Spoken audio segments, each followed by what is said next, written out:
So, what if the key to connecting the entire world actually came from the world of silence? It sounds like a paradox, right? But that's exactly the story we're diving into. The story of how one man's very personal mission to bridge the gap of silence ended up giving a voice to everyone. Yep, we're talking about Alexander Graham Bell. Now, I know what you're thinking, the telephone guy. And you're not wrong, but trust me, his story is so much bigger than that one invention. Okay, so to really get Bell, you've got to understand where he came from. This wasn't some quest for fame or money. For him, this whole journey, it was personal, really personal. So he was born back in 1847 in Scotland, and his family was basically obsessed with speech and communication. His dad, his granddad, they were the top experts. But you know what the real driving force was? His mother. She was slowly going deaf, and watching that happen, well, that sparked a lifelong mission for him. He became completely consumed with understanding sound and figuring out how to make it travel.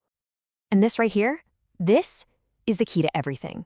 His main goal wasn't to connect the world or create some massive business. Nope, his passion, his whole reason for doing this, was to find a way for technology to help the deaf community. That one powerful, empathetic idea was behind it all. So it's that personal mission that kind of ironically throws him right into the middle of this huge historic race. The race to be the first person to send a human voice crackling down a wire. And listen, it wasn't a straight shot. Not at all. It actually started with him trying to make the telegraph better. But while he was tinkering, this wild idea popped into his head. What if, what if he could send more than just clicks? What if he could send a whole voice? He gets the funding, he's working like crazy, and then, boom, a total accident. A piece of his machine gets stuck, and in that moment, he realizes sound can travel electrically. That was the breakthrough. From there, he knew the telephone was possible. And that breakthrough led directly to this one day, March 10th, 1876, a day that honestly changed everything about how we talk to each other. Just a few simple words, right? Mr. Watson, come here. I want to see you. He says it to his assistant in the other room, and just like that, history is made. It's the first time a human voice had ever clearly traveled through a wire. I mean, can you even imagine? The world was never, ever going to be the same after that.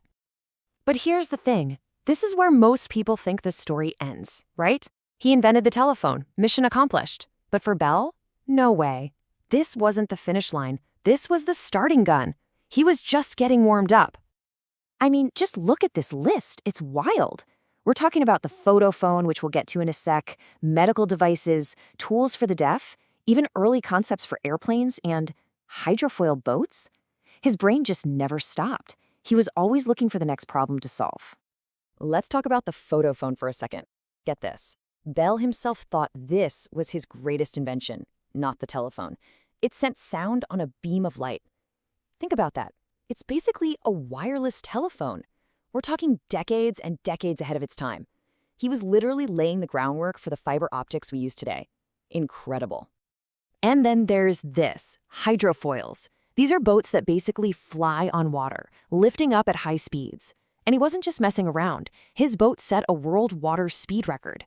So the guy who connected the world with sound was also trying to make the world itself move faster. Just amazing. So when you see all this stuff, you realize that just calling him an inventor, well, it doesn't even begin to cover it.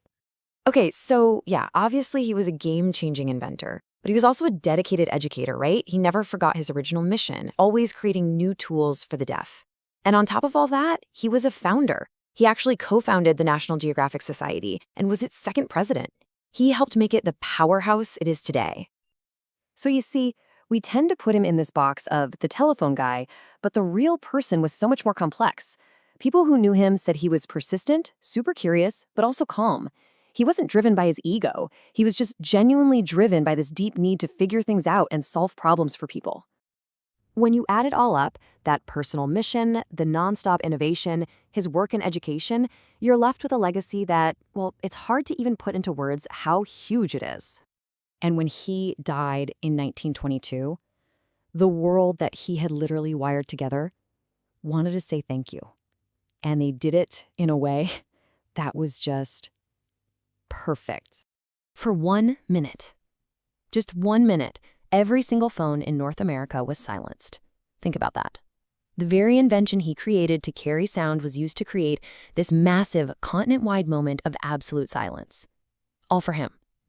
It's pretty powerful stuff. So, yeah, it's really not an exaggeration to say he's one of the most influential inventors in all of human history. He fundamentally changed how we connect with each other, period. And that leaves us with a pretty big question, doesn't it? Bell's whole thing was using tech to bring people closer, to bridge those silent gaps. So when you look at our world today, with all of our amazing communication tools, you have to ask yourself, are we still using them for that same purpose? Are we really bringing voices closer?